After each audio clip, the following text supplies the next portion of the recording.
Hi friends, welcome to my YouTube channel. अगर आप हमारे चैनल को फर्स्ट टाइम विजिट कर रहे हैं तो चैनल को सब्सक्राइब एंड वीडियो को लाइक कर दीजिएगा।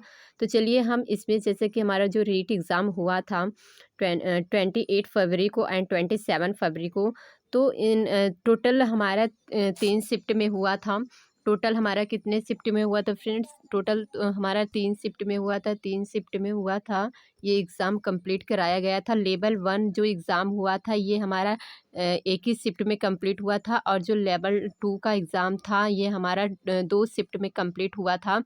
तो 28 फरवरी और जो 27 फरवरी को एग्ज़ाम हुआ था उसमें हम बात करेंगे कि बोनस मार्किंग, या कि जिनका 90 नंबर से कम आ रहा है, या जिनका 90 नंबर से 89 नंबर, जैसे कि जिनका 89 मार्क्स आ रहा है, या 91 आ रहा है, या 87 आ रहा है, तो कहीं ना कहीं उनके अंदर डर बैठा है कि हम रीट एग्ज़ाम को क्वालिफाई कर पाएंगे या नहीं कर पाएंगे। तो इस पे चलिए हम बात कर लेते हैं, क्या हमें बोनस मार्किंग मिलेगा या नहीं मिलेगा।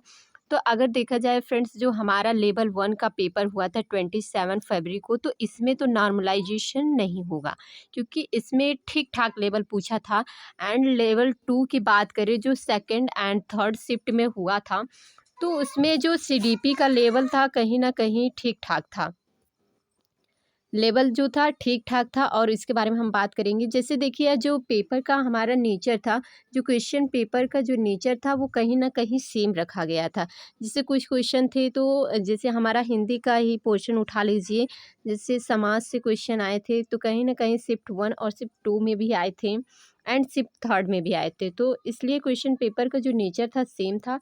बट देखा जाए तो सेकंड जो पेपर हुआ था, सेकंड शिफ्ट का जो एग्ज़ाम हुआ था, वो मॉडरेट लेवल का था। कैसा था? मॉडरेट लेवल का था। एंड थर्ड शिफ्ट में साइकोलॉजी की बात करें, साइकोलॉजी यानी सीडीपी की बात करें, तो कहीं ना कहीं ये मॉडरेट लेवल में आया था। ठीक ठाक प्रश्न बने थे। और मैथ की बात करें, तो मैथ इजी था, उतना टफ भी नहीं था, इजी था। तो अगर नॉर्मलाइजेशन की बात करें तो शिफ्ट 2 में हो सकता है।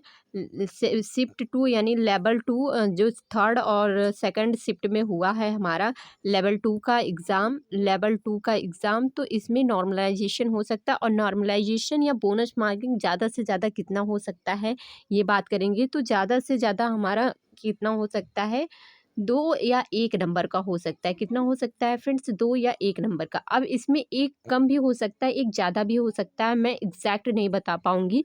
तो नॉर्मलाइजेशन या बोनस मार्किंग, नॉर्मलाइजेशन हमारा 1 या 2 मार्क्स बढ़ भी सकते हैं या घट भी सकते हैं, अप डाउन हो सकता है। एंड आपने जो भी यूट्यूब से मैच कराया होगा अपना आंसर की, तो एकदम एग्जैक्ट तो कोई नहीं बता पाएगा, क्योंकि जो ऑफिशियल आंसर की आता है, जैसे हमारा सीटेट का एग्ज़ाम हुआ था, तो उसमें भी बताने के अकॉर्डिंग बहुत से स्टूडेंट का अप डाउन हुआ था मार्क्स।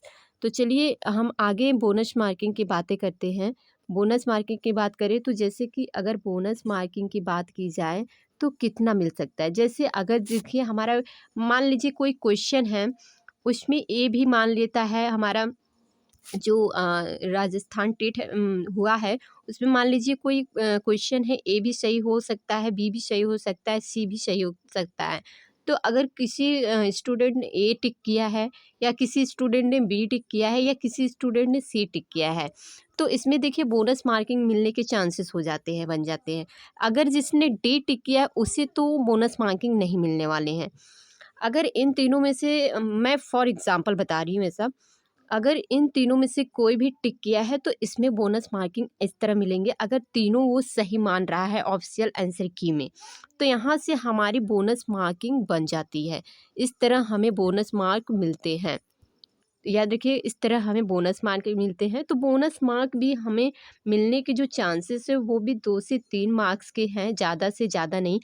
तो मैं यही कहूँगी, जिनका 89 या 88 के मतलब इतना मार्क्स आ रहा है, तो ज़्यादा स्ट्रेस लेने की ज़रूरत नहीं है। हो सकता है बढ़ भी सकता है और घट भी सकता है, एग्जैक्ट इन्फॉर्मेशन नहीं है, एक्यूरेट इन्फॉर्मेशन तो नहीं है। अब ऑफिशियल आंसर की आने के बाद ही एग्जैक्ट पता चलेगा कि क्या होगा। आई होप सबका एग्ज़ाम क्लियर हो जाए रीट का।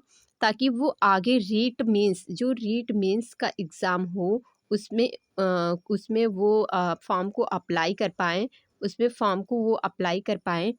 तो अगर आपको वीडियो अच्छा लगा तो वीडियो को लाइक एंड चैनल को सब्सक्राइब कर दीजिएगा एंड एक प्यारा सा कमेंट करके ज़रूर जाइएगा कि आप लोगों का कितना स्कोर, आप लोगों ने इस एग्ज़ाम में कितना स्कोर किया है।